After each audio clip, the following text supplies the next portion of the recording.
Okay, so if you saw the last video, we got this started.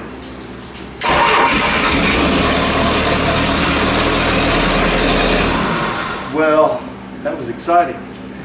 Now we have to get a circulation pump on here and wire up the alternator so that we can run it and finish the timing on it, because we just have enough initial timing where it will start. We don't want to run it like that with no circulation pump because it's problematic, since that's where the coolant comes from. So y'all stay tuned as so y'all stay tuned as we put on the wiring for our alternator and the circulation pump. We'll show you all the steps we go through to do this. And if you like these videos, please give us a like and subscribe. You can see more of us.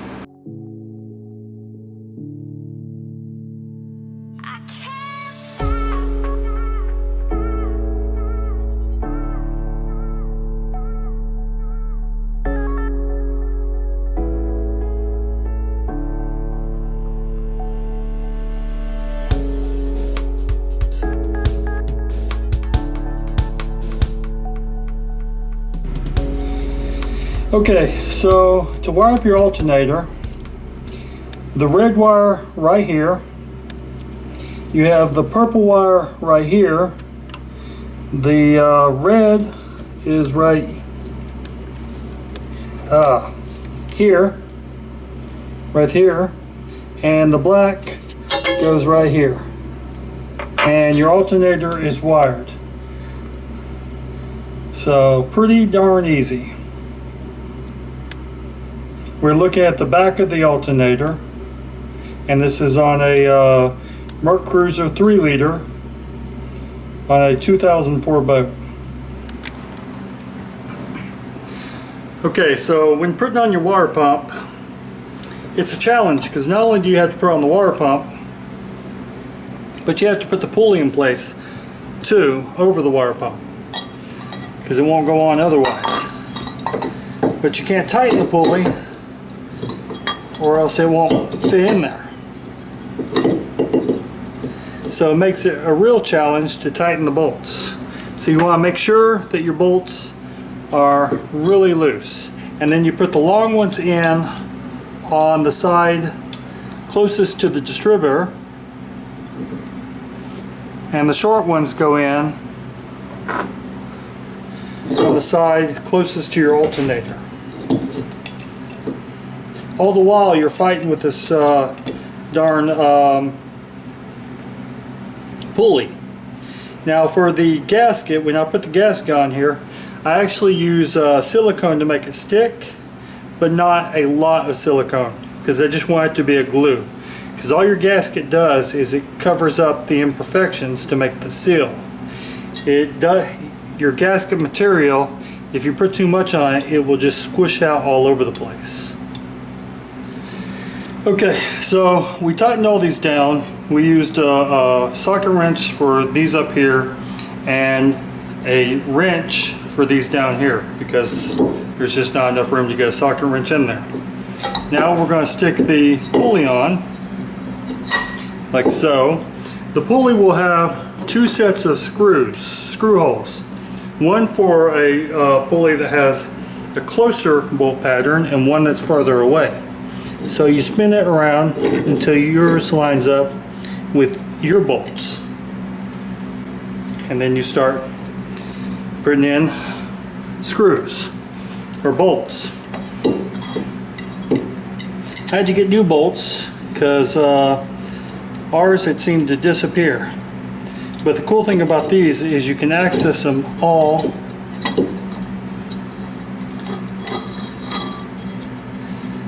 from, let's see if our pulley's not bent. You can access them all from the front here, so you can easily tighten them down. Do not get your fingers stuck in here. I did that earlier and really hurts.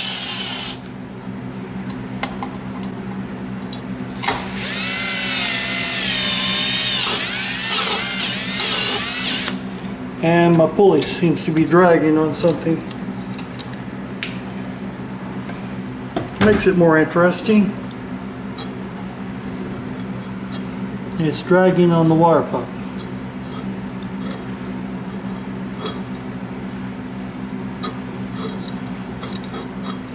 Okay, so we got the pulley on and tightened these down pretty good.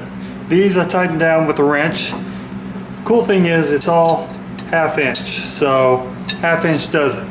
We're not going to be able to really torque these down until we get a belt on here, which we're going to get, and that will be in the next video where we install the belt, because you have to take some mounts off the engine and you have to jack it up a bit. So it's going to be fun.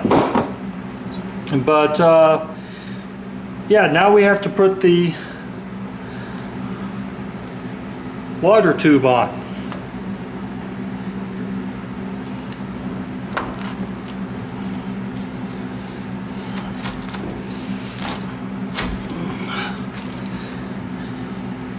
So that is on, and then we just tighten it down.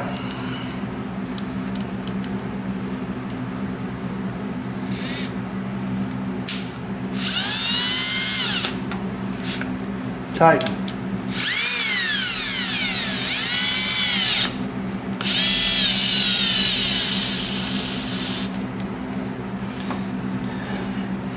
And tighten.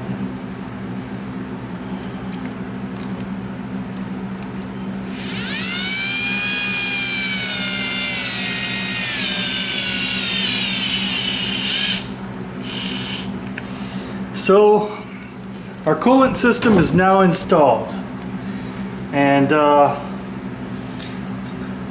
yeah, I'm guessing when the mechanic pulled this off, they put a screwdriver in here which ended up bending the pulley, and it was dragging. So I did have to take the pulley back off and grind down the back a little bit because it was rubbing against the circulation pump. But now we're good, and since this is a V-belt, it shouldn't be that much of a problem. Now let's take and measure it for our belt. I think it's a 40-inch belt, but we want to make sure. Well, that one's not tight. So let me get something to measure this with. Okay, so to get a rough estimate about the pulley size, we put the alternator about halfway point right over here on the adjustment slide, and then we ran it through how the belt would run through the pulley system, which would be right there. And on this measurement, it's right here. So they said that a 40-inch belt would fit this, and I've only seen two sizes, 40 and 44. So I imagine they're measuring from the outside of the belt. So we'll try a 40-inch. Okay, so we got the circulation pump on, and we got the alternator wire. Now we're going to be ordering a 40-inch or somewhere around there belt for this it's a V belt for this circulation pump. And next video we're going to be installing that. If you want to hear it run, just go check out the previous video we did on this. It sounds really cool. It does. It's loud. So the dog won't even come out here anymore. No, she completely abandoned the boat. She loved it out here. She did love it out here. She doesn't love it no more. She doesn't like the boat. No. It's evil. Right. So we're going to change the fluids in the stern drive, but while we're in there, we're going to take the stern drive, the bottom portion of the stern drive apart, and change the impeller, because we don't want this brand new engine overheat and blowing up. It would be sad. But I don't even think I could deal with that. This has been a long time. It would be a really sad day. so, if you like this video, hit the like button. It's down there. Looks like this. If you like our channel, subscribe. We make new videos all the time, and we'd love to hear some input on, what you think of our current videos, and maybe what you'd like to see currently in the realm that we work in. If you're Right, don't throw stuff out there that we don't do. not building a rocket ship. So, and if you're looking for great recipes, good eats, check out dininginwithdanielle.com. Wonderful recipes released weekly. Love I it. got one in, it's in kind of trial stage right now. It's been about 3 times I've made it. Everybody loves it, so it may be coming out soon. It's really good. And y'all please take care.